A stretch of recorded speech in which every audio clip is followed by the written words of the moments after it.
All right, let's get cooking. Welcome to the latest edition of Chin Check Sports Radio. I'm your host, JD.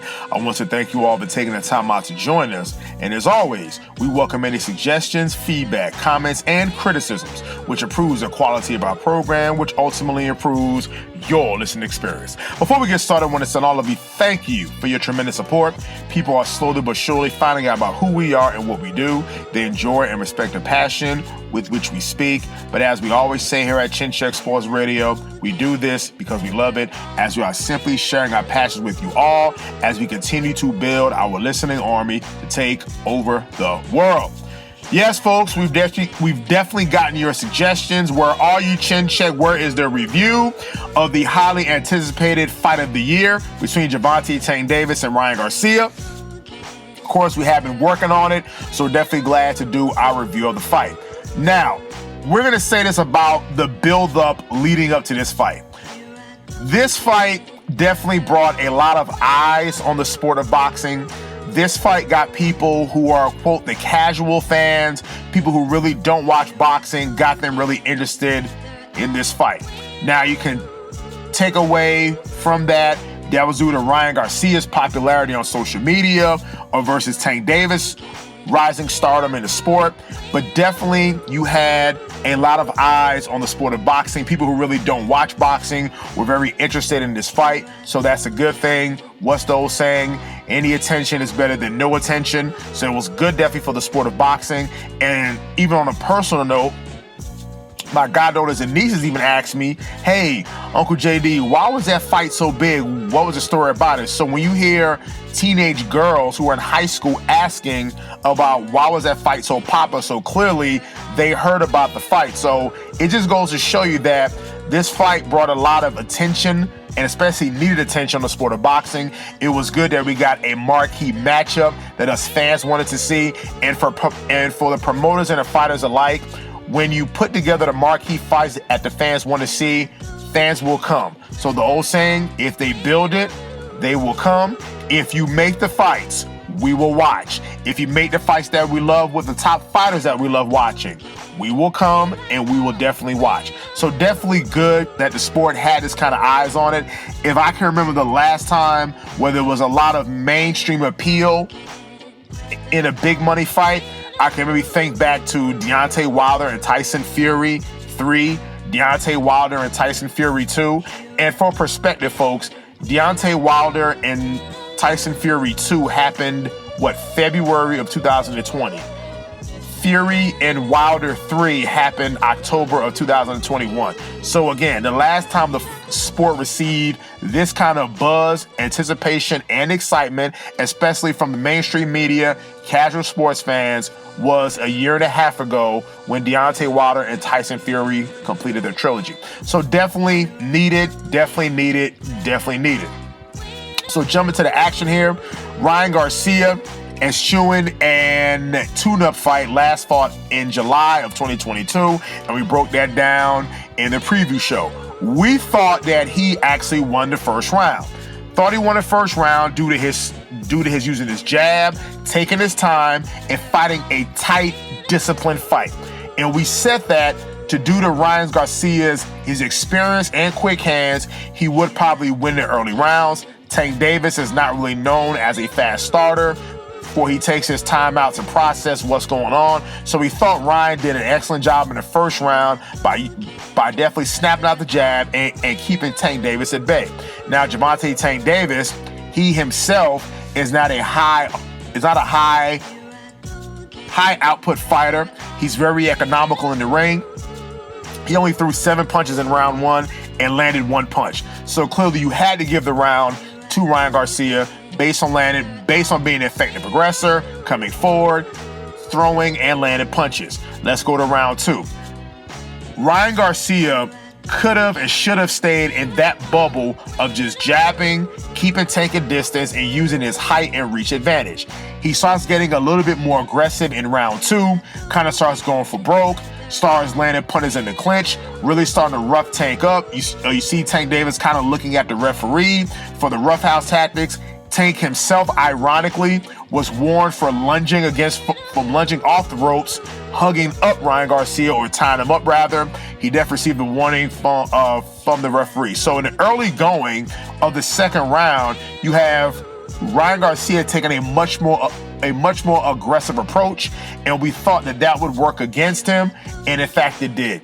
Towards the middle end of the second round, he throws a left hook. Now at this point, Tank is already starting to time and duck a lot of his punches.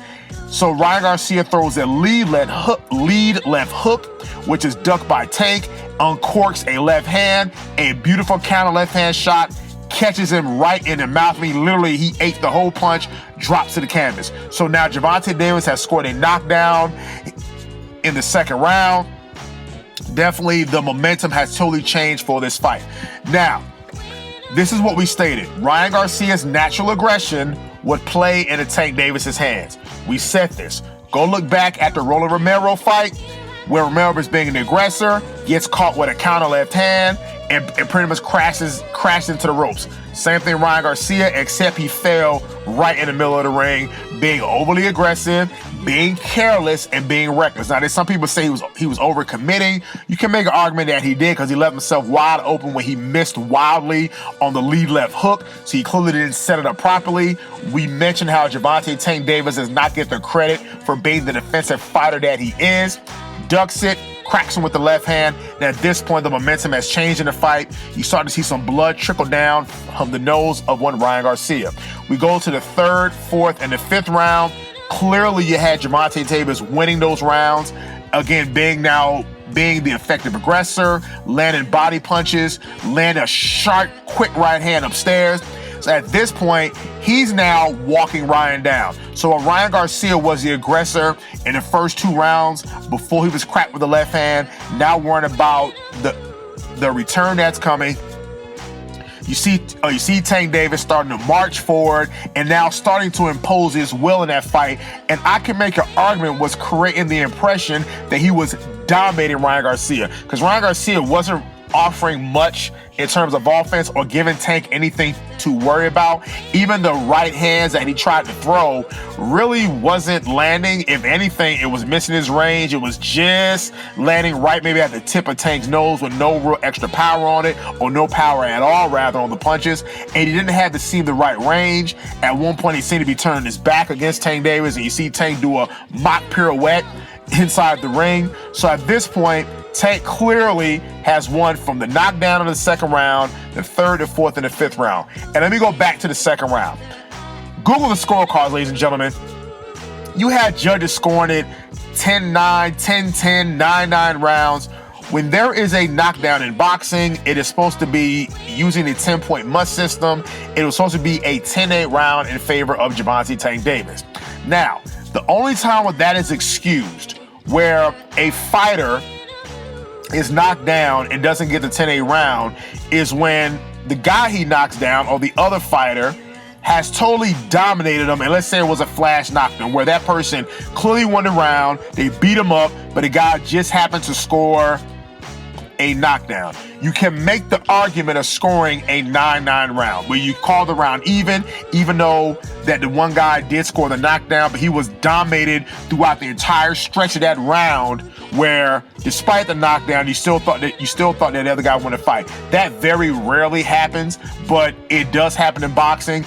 And we didn't think that the second round was a round to score it an even round. Because yes, Ryan Garcia might have been winning. He might have been a much more aggressive fighter, but the round wasn't really over yet to score it like that. So we definitely had to give the side eye to those scorecards.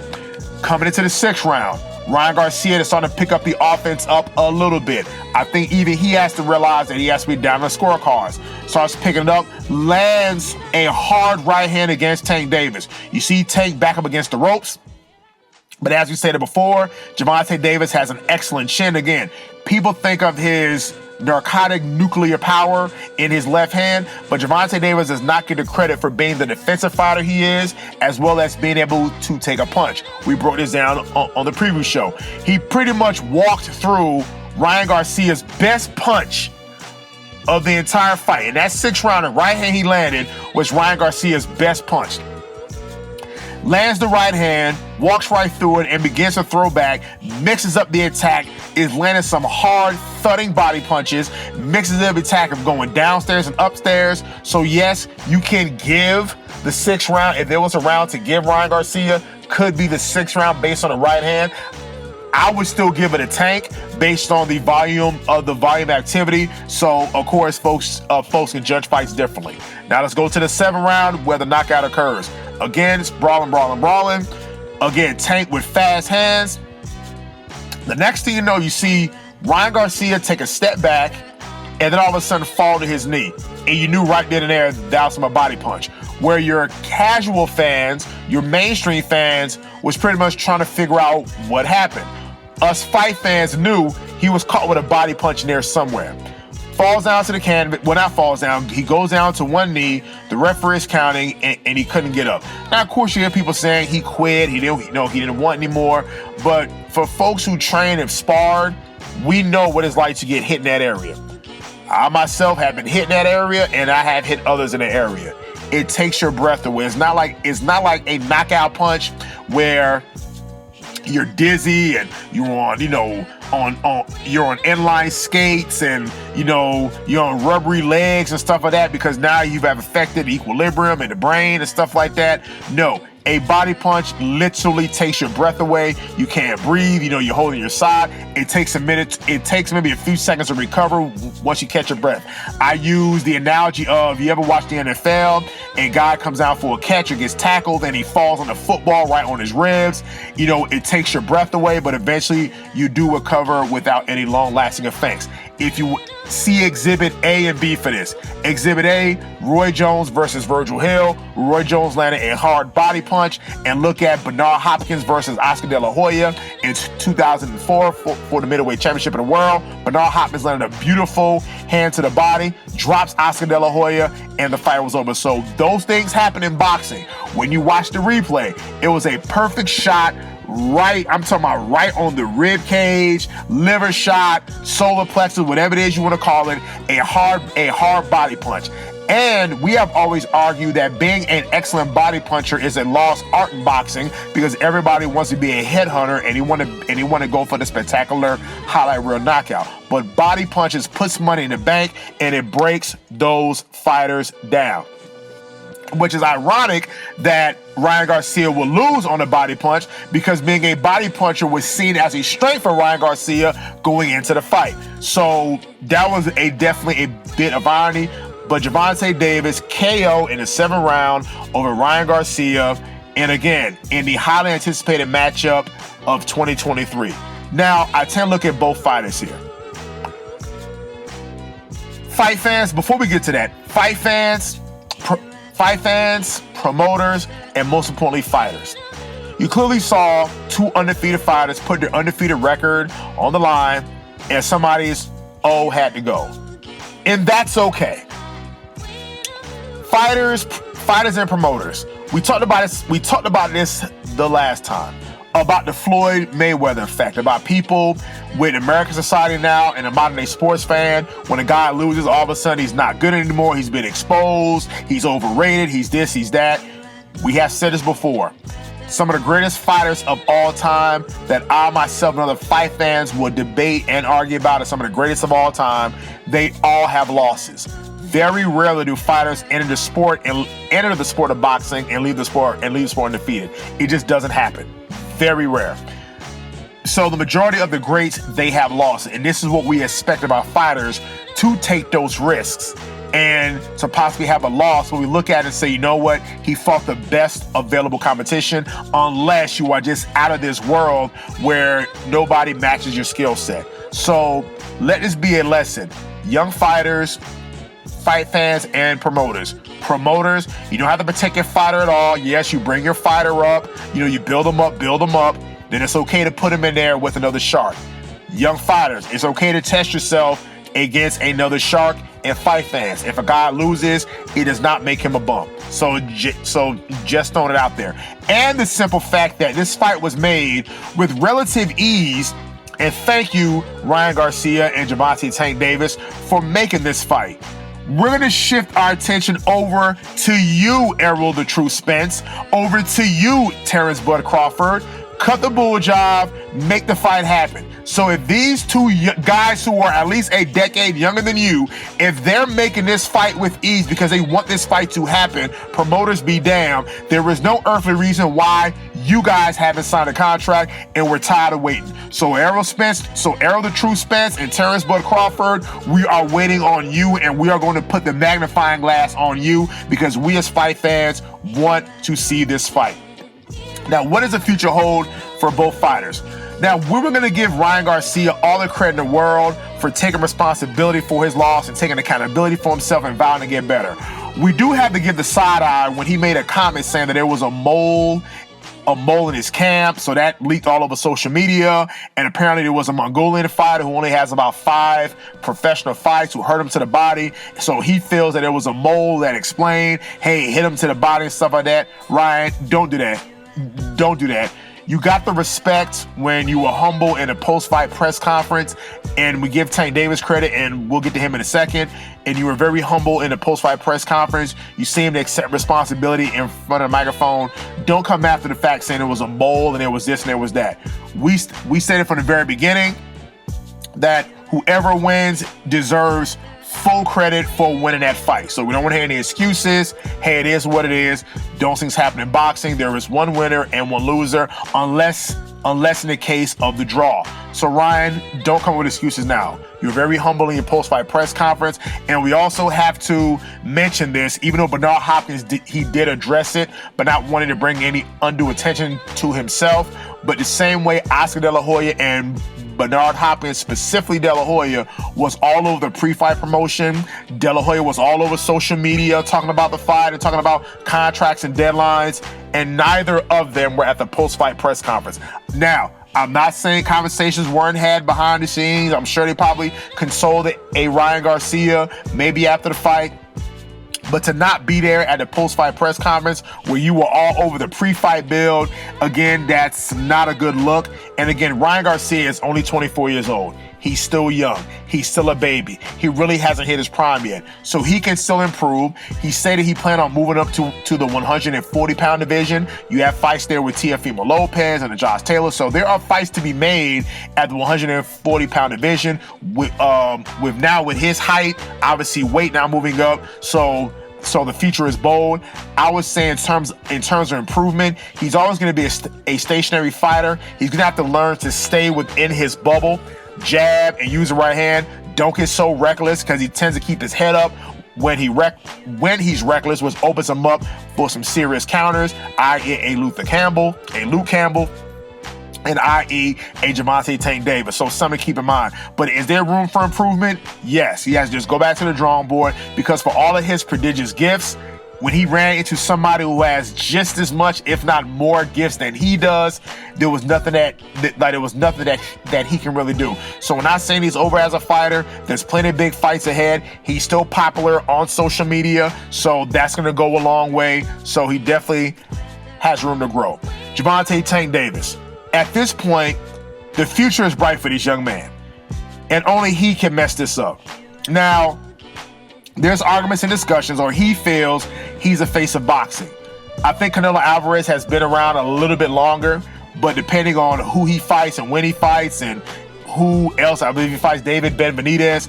But for right now, Canelo, some people might place Canelo as, quote, the face of boxing, but Gervonta Tank Davis is right there. And I would say look no further, again, than the popularity going into this fight or the pre-fight build. Now, some will argue that's due to Ryan Garcia's social media following, being that he's a social media darling, or versus Gervonta's knockout power and his affiliation with Floyd Mayweather. That also helps out too, to be rubbing elbows with the greatest of all time, or potentially the greatest of all time.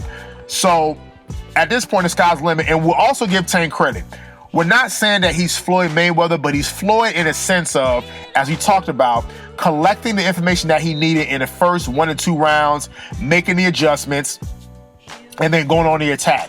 Floyd was notorious for that. I can think of maybe the Manny Pacquiao fight and the Canelo Alvarez fight where Floyd clearly was the aggressor and took it to him from the opening bell. So to see Gervonta do that, you kind of see he's definitely along the lines of the Floyd in that regard of processing information, taking the time, maybe give away a round or two, and then going on the attack. So we have seen that part. But Tank Davis, he is the guy. He definitely is the guy right now, or one of the guys in boxing.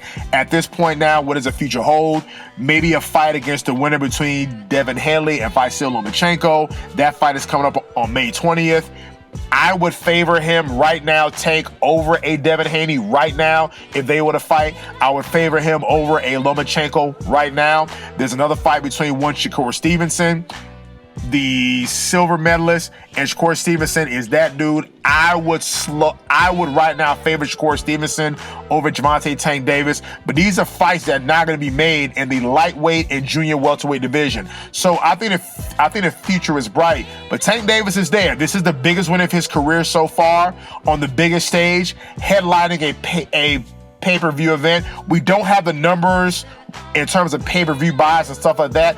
I would hope they're very high. So if that's something that can keep the train rolling, very good with that. So at this point, the only thing stopping Gervonta Tank Davis is a Gervonta Tank Davis. He seems to be much more mature now. Watching a post-fight press conference, he took the win with class. He showed some humility. Even when a silly bet was made that the loser would forego their entire purse, he said, you know what, I'm willing to let that ride. So Tank has shown a lot of maturity in the last year. I believe he's 28 years old, so he's almost pushing 30. You know, he definitely is a family man now. So we give Tank all the credit in the world. So definitely a tremendous victory. The sky's the limit. Definitely some other big fights on the horizon. He has earned the right to take some time off because he last fought in January as a tune-up. So we're talking about a 3-month layoff. So he deserves. So if we don't see Tank maybe for the rest of the year, or at least at the end of the year, we would not be mad about that, but he's definitely earned the time off. And we definitely want to say at Chin Check Sports Radio, thank you guys for giving us a fight that the fans want to see for as long as it did last. A very innocent fight, a lot of pre-fight build, a lot of eyes on the sport, healthy eyes on the sport of boxing. So we definitely want to thank you guys. So definitely let us know what you think. And until the next time, it's Chin Check Radio, signing out.